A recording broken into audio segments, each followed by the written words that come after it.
ఇతడు ఇంటా బయట తప్పిపోయినా కూడా తన తప్పును తెలుసుకున్నాడు. తప్పును బట్టి పశ్చాత్తాపడుచున్న వాడిగా ఉన్నాడు. తిరిగి తండ్రి ఇంటికి వెళ్ళాలనుకుంటున్న వాడిగా ఉన్నాడు. బైబిల్ గ్రంథం చెప్తుంది, పడిపోవుట తప్పు కాదు కానీ పడి లేవకుండుట తప్పు.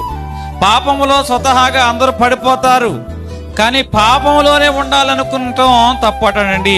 పాపాన్ని జయించాలి, పాపం నుంచి మనం బయటపడాలి అనుకునే ఆలోచన మనకు కలగాలి. ఏంటంటో తెలుసో తెలియకో, ఆకర్షణ బట్టో లేకపోతే ఆసక్తిని బట్టో అలవాటుని బట్టో ఒక విషయంలో మనం పడిపోయిన వారుగా ఉన్నాం. అది యాక్సిడెంటల్, కానీ ఇంకా దాన్ని మనం కొనసాగిస్తున్నామంటే ఇంటెన్షనల్. యాక్సిడెంటల్ అంటే అనుకోకుండా జరిగేది, ఇంటెన్షనల్ అంటే అనుకుని జరిగేది. దేవుడు యాక్సిడెంటల్ విషయాలను ఎక్స్క్యూజ్ చేస్తాడు, కానీ ఇంటెన్షనల్ గా మనం చేసే విషయాలను దేవుడు ఎక్స్క్యూజ్ అనేది చేయడు.